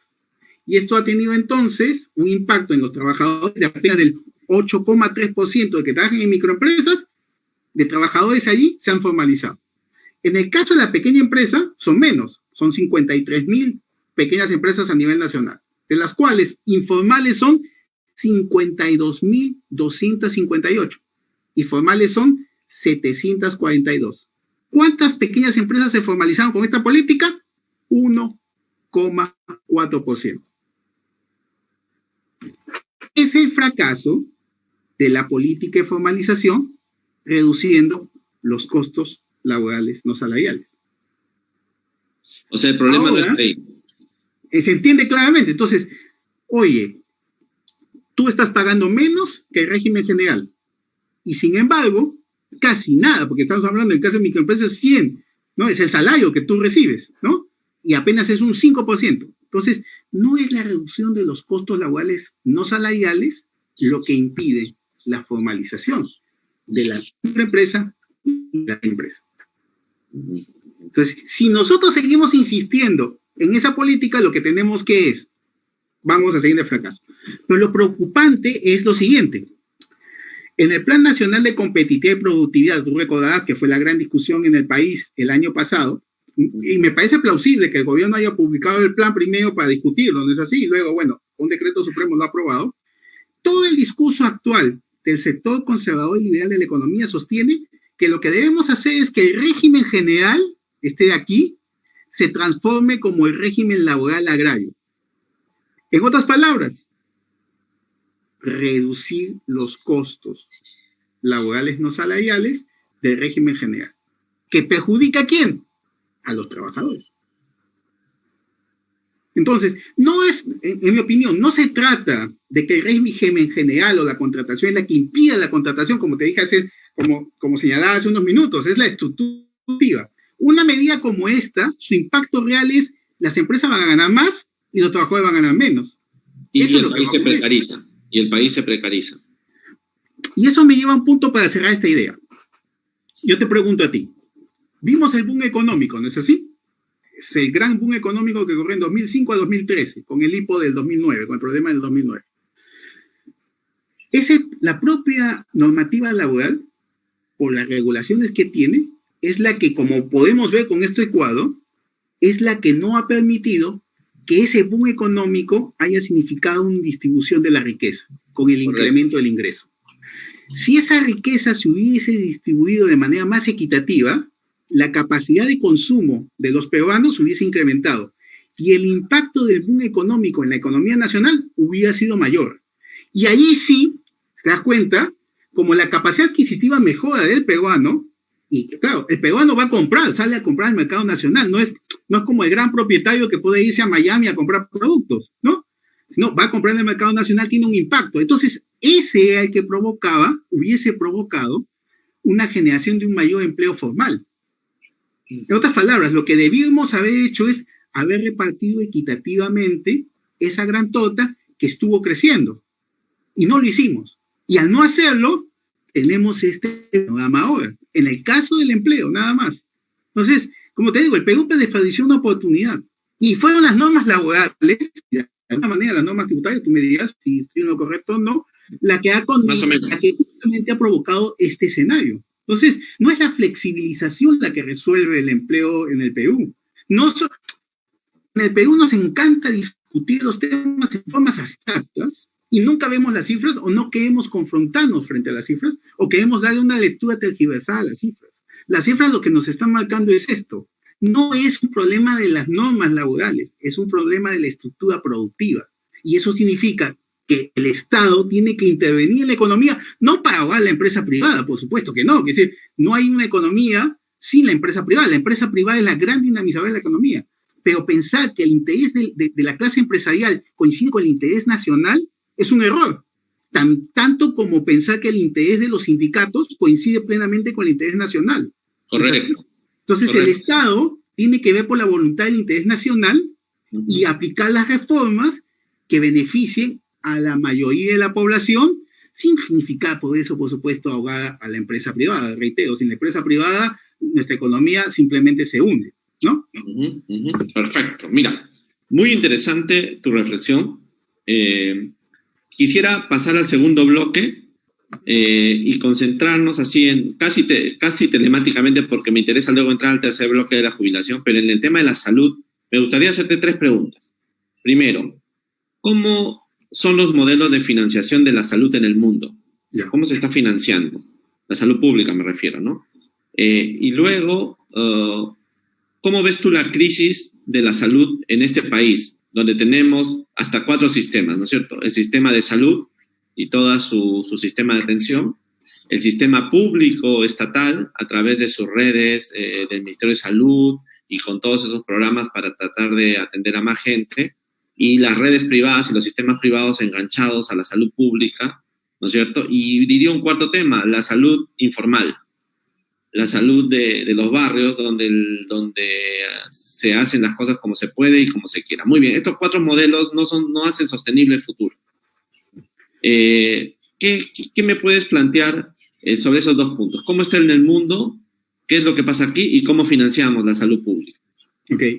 Lo primero es que con el COVID, la mayoría, casi la totalidad de los países, se puede poner así todos, que creo que son todos, tomaron la decisión de que lo que venía a ser el Ministerio de Salud para nosotros tome el control del todo el sistema de salud, sea privado y sea público, ¿no? Pero hay que tomar también en consideración que la mayoría de los países europeos tienen un fuerte sistema de salud público. ¿Sí? No es como en el Perú, digamos, de que tú tienes muchas clínicas y grandes hospitales y algunas postas médicas. Aquí en realidad son muchos hospitales y muchos centros de salud y todos estos son públicos, porque el financiamiento se da a través de impuestos, ¿no? Si cuando yo soy un residente en Holanda, tengo que tener una póliza de seguro. Y esa póliza de seguro es la que me asegura que yo puedo ir al puesto de salud y ser atendido por un médico generalista y luego él me puede llevar a un especialista. Si yo soy un ilegal, un informal, aún así me van a recibir, porque el derecho a la salud prevalece sobre todo. ¿Perfecto? Pero digamos, la atención sanitaria, etcétera, etcétera, pues va a estar más limitada por mi condición de ilegalidad porque se exige este pago de este póliza de seguro en el caso holandés. En el caso español, que es otro ejemplo, porque vemos muchas las noticias en España, probablemente en nuestros países latinoamericanos, tú tienes que son a través de impuestos. Pero ahí tienes que España tienen gobiernos, para nosotros vendría a ser las regiones, para ellos son las comunidades, ¿no? Y tienes países como Alemania, que son Länders. Los Länders es un gobierno federal, entonces tienen mucha mayor autonomía, más o menos como la de Estados Unidos, cuando a la distancia. Y el otro paralelo es Francia, que es un gobierno centralizado, único. Hay departamentos, pero todos están sujetos. Es la visión de que teníamos del Perú de los 70, llamémoslo así. Entonces, la mayor cantidad de dinero proviene de impuestos. Sí, el Estado recauda los impuestos y distribuye a través del presupuesto el gasto sanitario. Eso es más o menos la política en los países europeos. Y nada impide que haya una sanidad privada. Nada lo impide. Lo que ocurre es que con la sanidad privada no suele ser competitiva con la sanidad pública. A ver, usted es ciudadano, paga sus impuestos, tiene alguna enfermedad, va al hospital y recibe una atención primaria. Usted pagaría por ir a una clínica para recibir la misma atención, y eso, por supuesto, no me excusa de que yo siga pagando mis impuestos, es decir, pago doble, si la prestación de salud es casi la misma, ¿no? Entonces no es como en Estados Unidos, en el sistema europeo es así. Entonces piensa eso de salud, traslado a la educación. Aquí en Holanda, la educación es pública, pero también hay escuelas privadas. Pero las escuelas privadas mayormente son para las personas extranjeras, o digamos, en el caso de Holanda, La Haya, donde estoy ahora en este momento, tiene organismos internacionales. Está la Corte Penal Internacional, está la Corte Internacional de Justicia, está la Organización de Energía Atómica, etc. Entonces, y están las embajadas. Entonces, si yo soy un embajador peruano o soy un cónsul peruano, por supuesto, yo me voy a estar moviendo, ¿no es así? Entonces, prefiero poner a mi hijo en una escuela donde le enseñen inglés y eventualmente español. Hay ese tipo de escuelas privadas. Pues la escuela pública es la que lleva a todos. Mis hijos van a la escuela pública. Y es más, aquí en Holanda, en los Países Bajos, es una monarquía constitucional. El rey tiene 3 hijas. ¿A dónde crees que van las hijas? Van a la escuela pública. ¿Sí? No van a la escuela particular. El que vendría a ser el secretario, el ministro de Educación, sus hijos ¿a dónde crees que van? A la escuela pública. Los hijos de los parlamentarios, ¿a dónde crees que van? Van a la escuela pública. ¿Y por qué esto es importante? Yo me pregunto, ¿cuántos hijos de los congresistas van a la escuela pública? ¿Cuántos hijos de los ministros van a la escuela pública? Los hijos del presidente, los hijos de Humala, y van a la escuela pública. ¿Estarán realmente interesados en la escuela pública cuando yo llevo a mis hijos a la escuela privada? Si la escuela pública peruana fuese potente, ¿ok? Habría tantas escuelas particulares en los distritos de Lima, de Arequipa, de Chiclayo. Y si yo soy financiado por un lobby que le interesa que la escuela pública no mejore, ¿beneficia a la escuela privada? Por supuesto, porque tenemos muy interesados los peruanos que la educación es la llave que abre la puerta de la mejora social, de mejores condiciones, de mejores ingresos. Y yo sacrifico mi dinero por una mejor educación. Y de esa manera también es el caso de salud pública. Si los hospitales estuviesen bien equipados, hubiesen suficientes médicos, suficientes enfermeras, con buenos salarios, etc., ¿habrían clínicas? ¿Habrían tantas clínicas? El debilitamiento de la salud pública, el debilitamiento de la educación pública beneficia a la empresa privada. Y estamos hablando de un servicio público. No estamos hablando como hablamos un momento de la empresa privada que produce mercancías, bienes, prestaciones de servicios. Estamos hablando de un servicio público. Entonces, la potencialización del Estado es clave, porque tenemos el derecho a la salud, tenemos el derecho a la educación. ¿Por qué hago toda esta explicación? Porque justo va con lo que vamos a ver, con el gasto en salud pública. ¿Qué es lo que ha pasado en el país? Y me he tomado y he ido a la fuente directa que es la página del Ministerio de Economía y Finanzas, ¿ok? Y permítanme que otra vez regrese al PowerPoint, pero creo que puede ser un buen criterio para esto. Perdón. Este no es. ¿Qué es lo que vamos a ver? Lo que vamos a ver es, primero, cuánto es lo que gasta el Perú en salud, ¿ok? ¿Cuánto estaba presupuestado gastar en la salud pública peruana? Y voy rápido, porque va para el tiempo, ¿no? Creo que nos vamos a pasar, pero bueno. Sí, estamos con un problema de tiempo. Sí. Acá hay el presupuesto de salud respecto al Producto Bruto Interno, entre el año 2014 y 2019. Fíjate. Este es el PBI de nuestro país, este es el presupuesto en salud pública, lo que se va a gastar, y este es el porcentaje de lo que significa el presupuesto respecto al PBI. 256 en el año 2014, ya después del boom económico, y en el año 2019 representaba el 2,93%. Eso es lo que gasta la salud pública peruana respecto a la riqueza que creamos todos los años, todos los peruanos.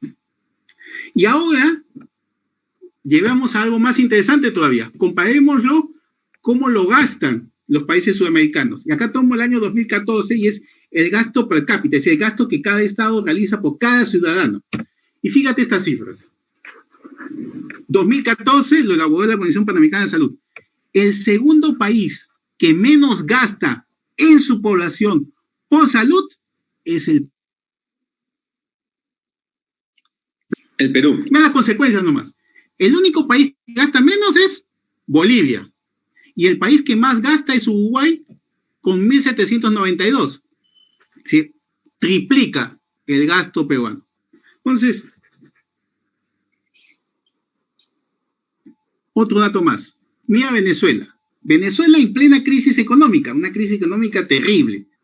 En el año 2014, ya en la crisis económica sin duda, gastaba más por sus ciudadanos venezolanos que el Estado peruano por los ciudadanos peruanos. Y no lo digo yo, lo dice la Organización Panamericana de la Salud. Esa cifra, esa comparación es terrible. Porque estamos hablando de que el Perú ha crecido, como vimos en una de las primeras láminas, ¿no? Y sin embargo, eso es lo que hemos presupuestado para gastar respecto a la riqueza que creamos y comparándonos con la región. Crucen esas cifras con los resultados que se vienen dando con la pandemia ahora. Por ejemplo, ¿cuántos han fallecido en Uruguay? 22 personas. Un país chiquito, casi todos están concentrados en dos grandes ciudades, Montevideo, Punta del Este. Los amigos uruguayos han venido gastando en su salud pública y están en mejores condiciones. Otro ejemplo, que el propio ministro de Salud nos dijo, o la ministra de Salud en aquel momento, ¿cuántas camas UCI tenía el Perú en el momento que se inició la pandemia? 210 camas. ¿Cuántas tenía Colombia, que es más o menos del mismo tamaño de nuestra economía? 5.200 camas. 5.200 camas. Imagínate. Y ahora hemos logrado llegar, creo que hemos llegado a 1.300 camas en plena pandemia, ¿no? En 12 semanas hemos un éxito, sí, por supuesto, 6 veces hemos crecido, pero aún así estamos muy lejos de Colombia con sus 5.200 camas. Y lo que es peor todavía, ¿tú sabes cuál es la segunda causa de muerte en nuestro país? Enfermedades broncopulmonares. Entonces no podíamos decir que vivíamos en un escenario en el cual estas enfermedades broncopulmonares han aparecido y por eso el diseño de la salud pública en nuestro país no estaba preparada para eso. No estaba preparada, pero nunca hicimos muy poco para ello. Pero ahora vayamos más. ¿Sí? Es terrible realmente lo que me he encontrado. ¿Y cuánto es el presupuesto de salud pública entre el 2014 y 2018 en millones de soles? Fíjate, la barra en azul es el presupuesto nacional. Como te das cuenta, claro, nominalmente siempre va creciendo. Pero mira el tamaño dentro del presupuesto, lo que es la salud en nuestro país. Este enanito es la parte que le corresponde a la salud. Y claro, habíamos visto, ¿no es así? Que respecto a la riqueza era 2.5, etcétera, llegamos a 2.96. Mira respecto al presupuesto de la República. Ese es el tamaño de lo que toca a la salud pública en el presupuesto nacional. Y ahora, este cuadro también me parece de lo más interesante, porque en nuestro país no solo es el gobierno nacional, el gobierno de Vizcarra, el que se carga de la salud, también son los gobiernos regionales y también son los gobiernos locales. Perfecto. Mira, en el caso, en el año 2014, los gobiernos regionales sean los que tenían mayor presupuesto respecto al gobierno nacional y se han venido incrementando la proporcionalidad del presupuesto de salud en los gobiernos regionales. Entonces, aquí hay una responsabilidad de todos, de los gobiernos locales, de los gobiernos regionales y del gobierno nacional. Pero pasemos y pensemos, ok, ese es el presupuesto. ¿Y cómo lo gastaron? ¿En qué lo gastaron? Entonces, el cuadro dice gastos en adquisición de activos no financieros en salud pública, de 2014 al 2019. Esta es la partida dentro del presupuesto de salud para la adquisición de camas UCI, de mejores implementos para los médicos, de mejor infraestructura. Esta es la parte del presupuesto de salud que se centra solo en la adquisición de justamente todos los medios que tenemos, que necesitamos para enfrentar la pandemia que estamos sufriendo. Y mírate estas cifras. 2014, en el gobierno nacional estaba presupuestado 645 millones y solo se gastó 72,3. Si tú te das cuenta, de 645, los gobiernos regionales del 2014 tenían presupuestado 1.678 millones y solo gastaron el 71,8%. Ese es el Estado peruano. Y las cifras, hay que recordar, 2014, 2015 gobierno de Humala, 2016 en julio entra Kuczynski, y si tú te das cuenta, conforme el gobierno va a acabar, se gasta más, o se gasta dentro de lo presupuestado, se logra ejecutar más de lo presupuestado. Pero en el año 2017, que es ya cuando está Kuczynski, ¿no es así? Fíjate, apenas el Estado gastó el 48% de esa partida presupuestaria. Y esto también se vuelve a reproducir en los gobiernos regionales. Recuerda cuando elegimos a los gobiernos regionales, pues bien, ¿cómo viene cayendo el gasto en presupuesto? Entonces, estas cifras nos plantean el panorama muy claro de algo que va a quedar más claro aquí. ¿Y cuál es?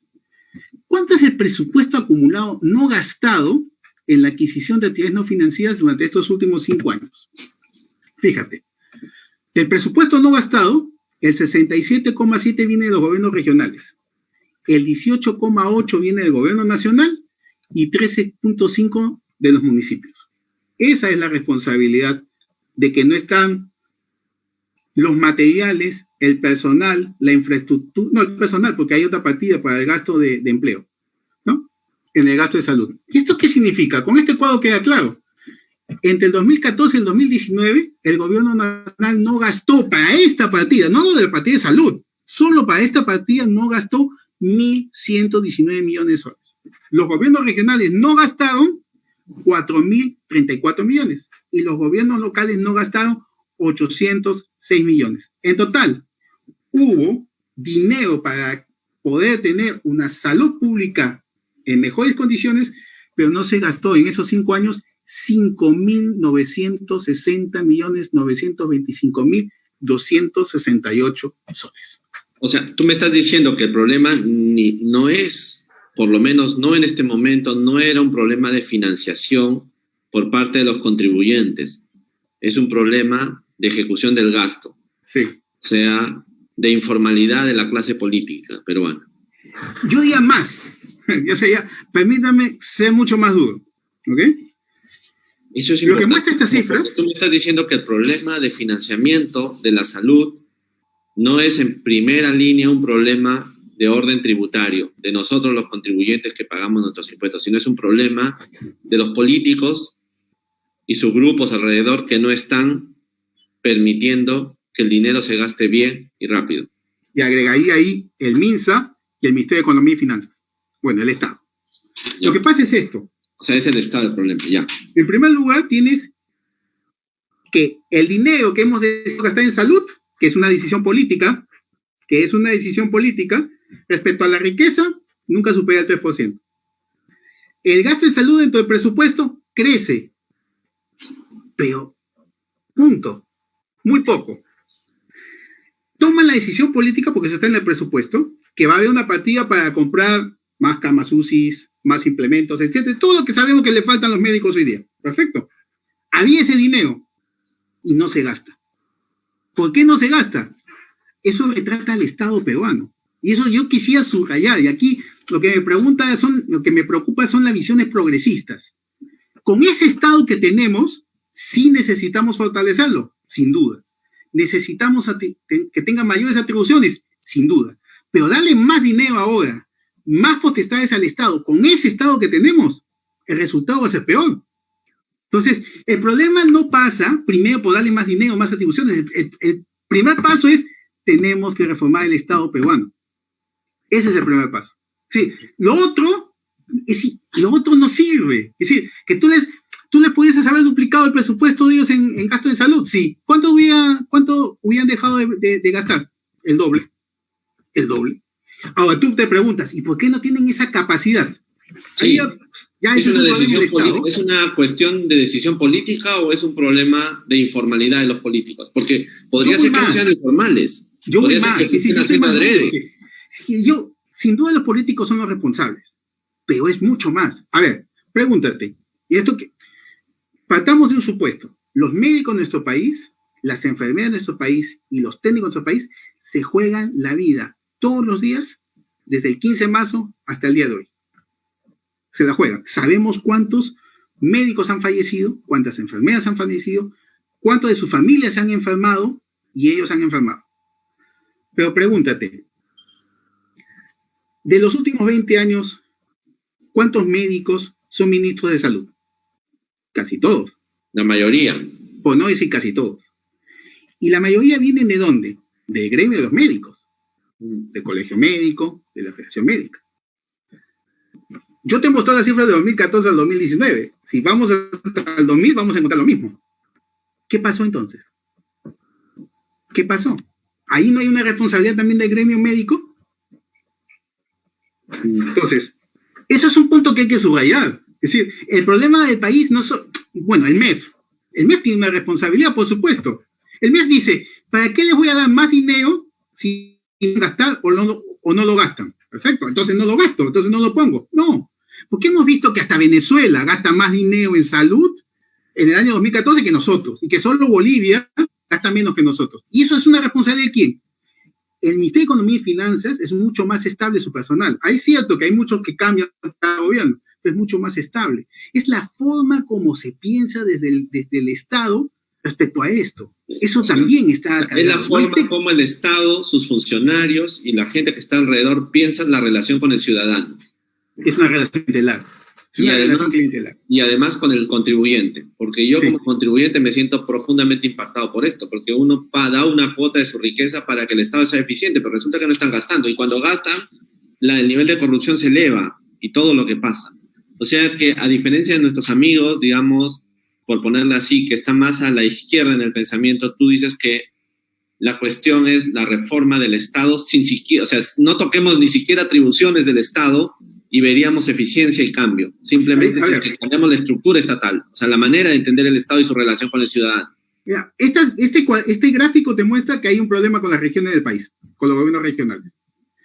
Y el cuadro anterior te mostraba algo que sabemos todos, es triste saberlo, pero es real, que cuando hay un nuevo gobierno, barren con la tecnocracia que pudo haber aprendido durante el periodo del gobierno anterior. La barren. Y entran gente nueva que no saben sobre el tema, el primer año lo pierden, porque van a aprender.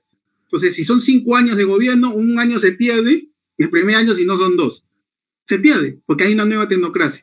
Entonces, cuando hablamos de reforma del Estado, hubo un esfuerzo de servicio civil. Uno puede criticar la ley de servicio civil, sin duda, pero había un esfuerzo ¿de qué? De que hubiese una meritocracia en el Estado. Es decir, yo ciudadano, como cualquier joven, tengo la capacidad, se abre un puesto público y postulo al puesto. Y a través de un examen, ingreso y ocupo ese puesto público. Y hay estabilidad, y hay condiciones, y hay un crecimiento, y yo puedo efectivamente ir creciendo de acuerdo a mi propia experiencia. Pero ¿qué es lo que ocurre en realidad? Lo que hacen es, y ahí sí viene el Congreso, y ahí sí viene el gobierno, y ahí sí vienen los partidos políticos que no están interesados en que la meritocracia en el Estado exista, que exista esa tecnocracia, llamémosle así. ¿Por qué? Porque lo que hacen es barrerlos para poner a su gente. Y su gente no está preparada. Entonces, los resultados son estos. ¿Sí? Si no están preparados, pasan estas cosas. Y pasan en salud, en educación, en Ministerio de Transporte y Comunicación. En todos los sectores se va reproduciendo. O sea, En los sectores donde menos se produce. Clientelaje en el más puro estilo. Sí. O sea, Entonces, en 200 años, los países de América Latina no hemos aprendido el sentido de la institucionalidad y del servicio al ciudadano. los peruanos. Yo Los no peruanos. diría todos, ¿eh? Los peruanos, Está bien. sin duda. Está bien. No, Además, yo lo digo así adrede para provocar a nuestro auditorio que no son peruanos, para que Ya, piensen pero un poco qué pasa en ahora sus voy. países, ¿no? Que Lo vean pongo los más- datos. Lo pongo más trágico, fíjate. ¿eh? No quería ser pesimista, pero te lo planteo de esta forma. Hemos visto todo lo que está pasando ahorita. ¿Perfecto? Va a haber un momento en que vamos a, bueno, ya a fin de mes se va a abrir, aunque ya la cuarentena se derrumbó, pero digamos la economía va a volver, Más o etcétera, menos. etcétera. Va a haber elecciones políticas el próximo año. Ujú. Yo tengo la impresión que este gobierno casi está desesperado porque lleguen a julio del 2021 para salir, ¿no? Sí, estoy de Pregunto, acuerdo. la política peruana, con todo lo que está pasando en el Congreso y en el gobierno, te da un aliento sobre lo que va a venir del 2021 hacia adelante? No, a mí no. Ya. Entonces, en realidad tú ves esto y lo primero que te preguntas es, necesitamos hacer una reforma del Estado. Y tenemos que hacer una reforma del Estado requiere un acuerdo nacional de las fuerzas políticas, de las fuerzas vivas, de la empresa, de los trabajadores. Un gran acuerdo nacional para salir de esta situación. Y eso significa entonces poner a la reforma del Estado en primer lugar. Ujú. Por supuesto, hay que mejorar ampliar la base tributaria. De repente en algún momento o en otra exposición conversamos sobre eso, ¿no? Porque hay trabajo sobre eso, ¿no? Pero sin reforma del Estado, digamos, las fuerzas progresistas de izquierda plantean que hay que fortalecer al Estado. Yo puedo estar de acuerdo con ellos, pero con este Estado. Y es más, ya no me alcanzó el tiempo, pero vamos a buscar los gobiernos regionales, las cifras, ¿no? Donde los partidos políticos son casi de nada, ¿no? Claro, hasta podrías ver los partidos políticos en dónde están y cuánto eficientes están siendo. Y a qué. O sea, Entonces, te puede dar para muchas cosas esta data. Ujú. Y te digo, la perspectiva no es nada buena. Estamos viendo demasiado al corto plazo. Y esto es solo un ejemplo en gasto en salud. Si pasamos al gasto en educación. Ujú. Entonces, Ahora, cuando hablamos de meritocracia, también en el caso de educación hay que ser muy precisos. Es decir, yo estoy de acuerdo que hay que haber una meritocracia en el Estado. Pero me pregunto, ¿y todos los profesores, cuánto gastó el Estado por mejorar sus conocimientos, su metodología con los profesores? Entonces, ¿cómo puedo yo pedirle a un profesor que tiene 50 y tantos años, ¿no? Que compita con un joven recién salido, que tiene, digamos, empapado recién en la universidad, cuando él, con el pobre salario que tiene, no ha podido efectivamente poder gastar en mejorar, porque el Estado no se lo da, en poder mejorar él mismo? Si con la justa podía pagar sus gastos familiares. Y muchos de ellos, como casan con los médicos también, cachuelean, es decir, enseñan en la escuela pública, enseñan en la escuela privada, porque si no, no la dan. Entonces, ahí pregunto, ¿cómo puedes dar un examen a ellos? Ahí lo que debía ser una política de Estado es, ok, yo soy consciente, yo soy responsable, y estos educadores, que ya no podemos, porque no, por los años, etcétera, etcétera, ya no pueden, tenemos que asegurarle algo que le permita, y ahí viene la seguridad social. Entonces, de repente hacemos una política en que el Estado asegura que van a recibir, que pueden adelantar su jubilación, ¿ok? Y con una pensión apropiada. Entonces ellos salen del sistema educativo. Y no es que simplemente los voto, ¿no? No es que simplemente los voto. O sea, hay una política. Y ahí sí, la meritocracia. Pero de nuevo, para eso se necesita un acuerdo político. Porque todas las leyes que podían darse, simplemente que viene, o este mismo Congreso, las borra. Como lo que está pasando en educación, que es sumamente peligroso. Es decir, de las pocas cosas que hemos hecho, es mejorar la educación universitaria, ya se buscaba mejorar la educación escolar, la queremos borrar. ¿Y qué va a causar eso? Empeorar. Sí. tenemos que ir acabando. Yo por mí, encantado, me quedo contigo tanto tiempo, pero yo te haría una última pregunta. A mí me ha parecido estupenda nuestra conversación. Estoy seguro que nos ha hecho pensar. El video, mira, qué interesante el video, que está un poco alineado a lo que tú nos estás planteando, ¿no? Esta señora que nos lo mandó estaba estupenda. Pero quiero hacerte una última pregunta. Bien. no voy a escarbar tanto, pero en el Congreso se está discutiendo la reforma del sistema de pensiones, ¿correcto? Hay dos enfoques, me parece. El primer enfoque es pensémoslo, estructurémoslo, que es lo que ha planteado el congresista Sagasti y su bancada, y nos están planteando más o menos una cosa como un proyecto que permita establecer una visión a largo plazo a partir de 3 pilares, ¿no? Un primer pilar que se basa en una pensión básica universal, cuya cobertura y montos aumentan progresivamente a partir del nivel entregado actualmente en pensión 65. Un segundo pilar, que será financiado con pagos obligatorios que aseguren una pensión mínima. Esto se hará a través de la aportación de un porcentaje de la remuneración y completado con otro porcentaje que deje el empleador. El monto va a ir, me parece, un fondo solidario. Los pagos anuales van destinándose a los pensionistas de ese periodo. Parte de esos aportes son capitalizados de manera colectiva, o sea, a través de algún sistema público. Y un tercer pilar es un instrumento complementario de pensiones que sea voluntario e intangible para que al cumplir 65 años el aportante pueda acceder a un monto adicional de la pensión que reciba estipulada en el segundo pilar, ¿no? O sea, como 3 capas. Y en esos casos siempre no estableciendo entidades llamadas AFP, sino licitando cada monto para que el sector privado, los que quieran intervenir, lo hagan de manera, digamos, competitiva, ¿no? Y por otro lado, tenemos otro proyecto de ley que está queriendo otra lógica, ¿no? Que crea un sistema integral de pensiones, pensión para todos, ¿no? Con una edad jubilatoria básica, todo ciudadano desde que entra al sistema, desde que se vuelve adulto, tiene su fondo individual y ahí se le da un porcentaje del IGB que él mismo va a pagar. O sea, digamos, si yo pago el IGB durante toda mi vida, el 2% de ese IGB está yendo a mi cuenta individual, está siendo gestionada por el Estado y establecida por una Superintendencia Nacional de Pensiones, que más o menos es el modelo que está planteando en algún sentido el FREPAP, ¿no?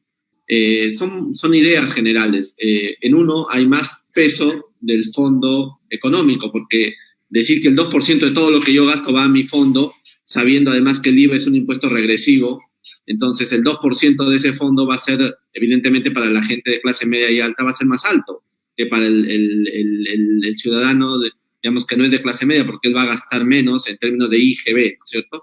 Entonces, ya casi pidiéndote, casi telegráficamente, que nos digas en unos 4 o 5 minutos cuál es tu visión. Yo ofrezco a mi audiencia volver a invitarte en unas semanas más para que ya nos concentremos en el tema de pensiones. Pero por ahora quisiera tu opinión para no dejarnos a todos con el gusto en la boca de escuchar también tu opinión sobre ese tema. Ya, hay algo que parece importante. La OIT, la OECD y el Banco Interamericano de Desarrollo han publicado entre el mes de octubre y el mes de enero, octubre del 2019 y enero del 2020, estudios sobre el sistema de pensiones peruano. Hay un análisis de los diversos indicadores y hay propuestas que se plantean ahí. Entonces, a mí me parece eso, el Perú en eso tiene una gran ventaja, porque entonces hay estudios técnicos internacionales ya desarrollados y el Congreso y el gobierno debían tomar esos documentos y enriquecer las propuestas que se señalan. Yo soy de los que piensan, en esto yo estaría de acuerdo con la OIT, es decir, hay que mantener los 2 pilares, las contribuciones y el impuesto. Sí, un impuesto, porque la gráfica que estás viendo la evidencia por qué la necesidad del impuesto. El azul estamos hablando de todas las personas que tienen 65 años y reciben una pensión, que por supuesto no son la mayoría de los adultos mayores de nuestro país, ¿perfecto? Claro. Entonces, en el año 2008, el 95% venían del Sistema Nacional de Pensiones, que es el que maneja la ONP. Y el 5% venían del sistema privado de pensiones, que son las AFPs. En el año 2010 surge Pensión 65 y ya en el 2011 lo podemos graficar. Y si tú te das cuenta, ya el 10% de los adultos mayores de 65 años venían de Pensión 65. Y ahora vamos hasta el año 2018, dado que ya no tenemos tiempo, el 53% viene de Pensión 65, el 37% viene en este caso del Sistema Nacional de Pensiones, y los otros rubros pequeños que tenemos son la pensión anticipada y el propio sistema privado de pensiones. ¿Qué es lo que te dice aquí? Eso retrata de lo que el problema es la jubilación. Entonces, ¿Cómo se financia la pensión 65? Con gasto público, ¿no? Entonces, si la tendencia es creciente, y eso que pensión 65 está concentrada en la población adulto mayor de las zonas rurales, y la idea es extenderlo hacia la zona urbana. Eso significa, cuando vimos todas esas cifras, proyectándonos, todas esas cifras de los trabajadores de economía informal, ellos no tienen seguridad social. Entonces, si tú te proyectas, necesitas recursos para eso. Ahora, solo fortaleciendo el Sistema Nacional de Pensiones. Yo te pregunto, Lucho, en los últimos 20 años, ¿cuántas veces se ha incrementado la pensión de los jubilados del Sistema Nacional de Pensiones? ¿Sabes? No lo sé. Una vez. En 20 años. Una vez. Que fue en el año 2018. Una vez. Ahí tienes otro ejemplo de lo que piensa el Estado peruano sobre sus ciudadanos mayores. ¿Cómo es posible que en 20 años? Entonces ahí el primer tema que hay que tener, hay que crear un sistema de actualización automática de las pensiones. Ese es algo que me parece clave.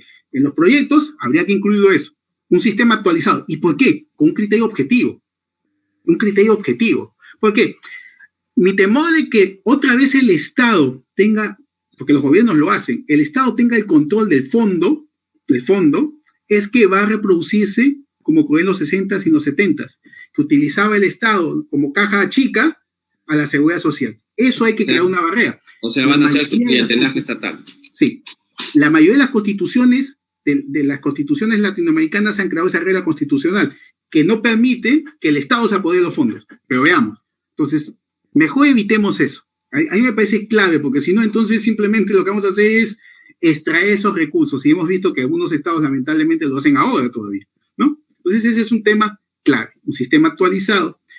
Nada imposibilita que ambos sistemas se den, pero pregunto, también puede ser un sistema complementario, ¿no? Como señalaba. ¿Por qué? Digamos, estoy pensando en Europa. Existe la cotización de los trabajadores que va a un fondo, ¿perfecto? Y es manejado desde el Estado, y son las prestaciones de pensiones.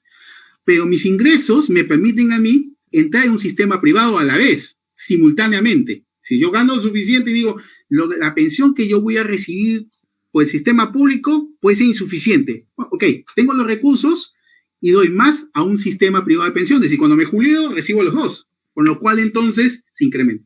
Ahí, entonces, cuando hay una pensión mínima, esto se complementa con él. Y queda perfecto, porque En otras permite palabras, la libertad individual, exacto, permite la el sistema meritocracia es de más- la persona que quiera crecer en la vida y ahorrar. Exacto. Está bien. Ahora, lo que yo no creo, y algunos liberales plantean es, no se necesita un sistema de pensiones. Cada persona debe ser responsable, y cuando es joven y cuando es adulto, debe ahorrar. Y ya cuando llega a su vejez, esos ahorros le van a permitir satisfacer sus necesidades. Pero ¿cómo ahorras en un mundo donde no hay empleo? No solo eso. No conozco ¿conoces tú algún país donde no haya un sistema de seguridad social y de pensión, aunque sea magro? No existe. Entonces es irreal. Entonces ese tipo de discursos es completamente irreal. Y no se trata de que esa persona es o no es responsable. No se trata de eso. Se dice muchas veces desde la comodidad de la riqueza personal que uno puede formular eso. Pero si hemos visto las cifras del caso peruano, esa gente no... ¿Por qué hay pensión 65? Ellos reciben una pensión, son campesinos que reciben una pensión. ¿Y cómo era la situación económica de ellos en los 80 y los 90, cuando la inflación pulverizó los ahorros de todos nosotros? Entonces hay que poner los pies sobre la tierra. Sí, Cualquier política pública tiene que partir de un análisis socioestadístico, tiene que estar sustentado técnicamente. La política, por supuesto, es la toma de decisiones, las modificaciones, los diversos intereses que hay, sin duda, porque tampoco la idea es que la tecnocracia se vuelva una ideología, como decía Habermas, ¿no es así? Tampoco hay que dejar que la tecnocracia lo haga, porque es el político o los políticos elegidos por los ciudadanos quienes deben tomar las decisiones, pero claro, con este Estado, insisto, no vamos bien y no plantearse una reforma del Estado no nos va a sacar. Y yo me atrevo, y ahí finalizo, si no tomamos decisiones en el beneficio del interés nacional en esta coyuntura, en lo que se viene, con las cifras que hemos visto, lo que vivimos por la edad que tenemos, lo que fue los 70s especialmente lo que fue los 80s y la primera lustro de los 90, se va a volver a repetir y en peores condiciones. En peores condiciones. Muchas Una gran gracias. responsabilidad para todos nosotros. Muchas gracias, querido amigo, por estar hasta estas horas en esta conversación. Yo la he pasado muy bien. Estoy seguro que todos los que han estado viéndolo también. Una persona decía en el chat, mientras estábamos conversando, que iba a abrir su vino para tomarse una copita. No sé cómo le vas a ver la copita al final, pero yo te agradezco muchísimo, Miguel, por tu presentación, por lo que nos has planteado. Gracias. A mí me deja preocupado y vuelvo sobre lo que decimos. En América Latina parece que todo el tiempo estamos volviendo a levantarnos, ¿no? Queremos hacer las cosas, salimos de los momentos difíciles y empezamos, y parece que estamos sacando el cuello y otra vez volvemos, ¿no? Me quedan claro 3 cosas para nosotros. Yo creo que nunca como hoy es tan clara esta idea de que el círculo virtuoso de la tributación es fundamental en esto. Lo que los contribuyentes nos esforzamos en pagar nuestros tributos generando riqueza en nuestras vidas, debería ser usado por el Estado para dar servicios públicos, para dar viabilidad a los proyectos de vida de la gente. Y parece que los estados latinoamericanos, en concreto el peruano, es un estado ineficiente, es un estado mediocre, que tiene plata y no la gasta bien, y eso directamente va a la clase política, ¿no? Es decir, a nuestros políticos y lo que ellos están haciendo con nuestro país, pero también va a todos los que en algún sentido estamos influyendo en la opinión pública o en las políticas públicas, porque de repente no estamos haciendo el papel que debemos. Si este programa ha servido para ayudar un poco a atizar el papel que nos corresponde a todos los ciudadanos en este proceso, me alegro mucho y bueno, me despido hasta la siguiente semana, que seguiremos con nuestros temas en Diálogos Tributarios. Muchas gracias, buenas noches.